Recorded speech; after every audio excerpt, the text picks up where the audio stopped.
నెల్లూరు జిల్లా దారికానిపాడులో లక్ష్మీనాయుడు హత్యకు గురి కావడం దురదృష్టకరమని భారత చైతన్య యువజన పార్టీ అధ్యక్షుడు బోడే రామచంద్రయ్య యాదవ్ అన్నారు. బాధితురాలు కుటుంబాన్ని ఆయన పరామర్శించాడు. కుటుంబ వివాదాల నేపథ్యంలో లక్ష్మీనాయుడిని అత్యంత పాశవికంగా హత్య చేయడం దారుణమన్నారు. హత్యపై సీఎం, డిప్యూటీ సీఎం బాధ్యత తీసుకొని ఆమెకు తగిన న్యాయం చేయాలన్నారు. కేసు దర్యాప్తులో పోలీసులు నిర్లక్ష్యంగా వ్యవహరించారని మండిపడ్డారు. ప్రభుత్వం కేసును నీరుగార్చే ప్రయత్నం చేస్తుందని, ప్రభుత్వం స్పందించి బాధితురాలికి ₹1 కోటి ఎక్స్గ్రేషియా చెల్లించి లక్ష్మీనాయుడు కుటుంబ సభ్యులకు న్యాయం చేయాలని డిమాండ్ చేశారు. నిందితుడికి ఉరిశిక్ష విధించాలన్నారు. నెల్లూరు జిల్లా కందుకూరు నియోజకవర్గం గుండ్లూరు మండలంలో జరిగిన అరాచకమైన సంఘటన గురించి 2 తెలుగు రాష్ట్ర ప్రజలు చూశారు. ఈ రాష్ట్రంలో చంద్రబాబు నాయుడు గారి పరిపాలన ఎలా ఉందో చెప్పడానికి ఇది ప్రత్యక్ష నిదర్శనము.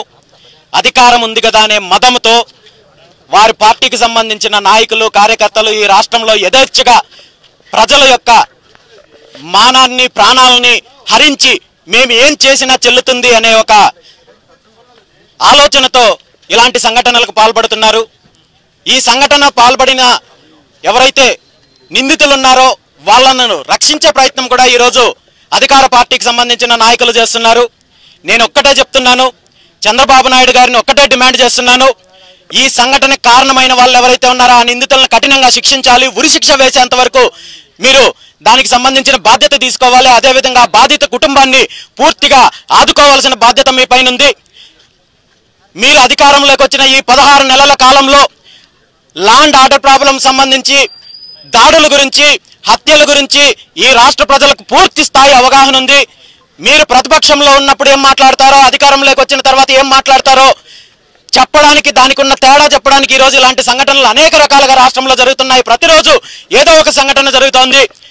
ఈరోజు దళితుల పైన దాడులు జరుగుతోంది, మహిళల పైన దాడులు జరుగుతున్నాయి, బీసీల పైన దాడులు జరుగుతున్నాయి, హత్యలు గావించబడుతున్నారు.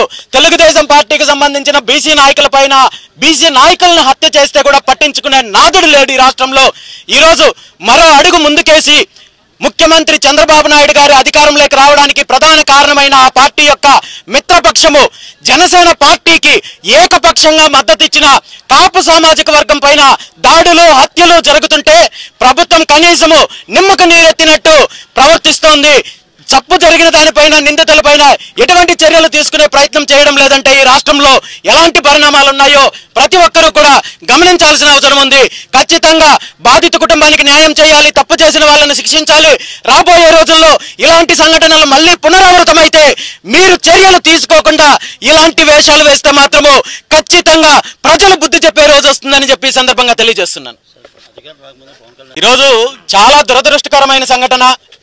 నేను నిన్న కూడా చెప్పడం జరిగింది.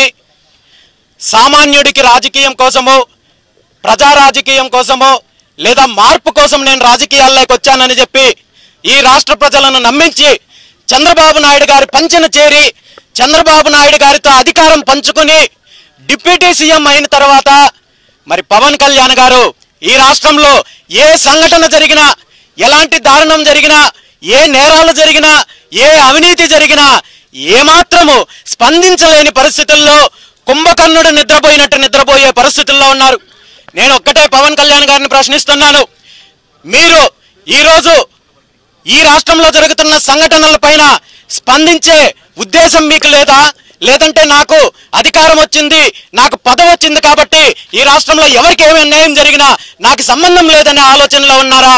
లేదంటే ఆ స్పందించే కానీ, లేదంటే దీనిపైన చర్యలు తీసుకునే అధికారం కానీ మీరు లేకుండా ఏమైనా బానిసత్వంలో ఉన్నారా? చంద్రబాబు నాయుడు గారికి మీరు తెలియజేయాల్సిన అవసరం అయితే ఉంది.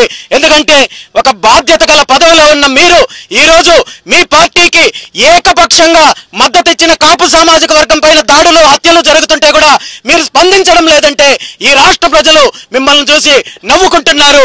మీరు ఏ ఒక్క వర్గానికి న్యాయం చేసే పరిస్థితులు లేనప్పుడు, లేదంటే మీకు ఆ అధికారం లేనప్పుడు మీరు ప్రభుత్వం నుండి బయటకు వచ్చి ప్రజలతో పక్షాన్ని నిలబడండి. లేదంటే కేవలము మీరు అధికారం కోసము ప్రజలను మభ్యపెట్టి తప్పుడు హామీలు ఇచ్చి పదవులు పొంది పబ్బం గడుపుకుంటున్నారనే మెసేజ్ ఈరోజు ప్రజలకు స్పష్టం చేయాల్సిన అవసరం కూడా పవన్ కళ్యాణ్ గారి పైన ఉంది. ఈరోజు ఖచ్చితంగా ఇలాంటి సంఘటనలు ఎక్కడ జరిగినా ఈ రాష్ట్రంలో బీసీవై పార్టీ పోరాటం చేస్తుంది. ఈ రాష్ట్రంలో ప్రత్యామ్నాయ రాజకీయం కోసము ఖచ్చితంగా బీసీవై పార్టీ ముందుకెళ్తుందని చెప్పి ఈ సందర్భంగా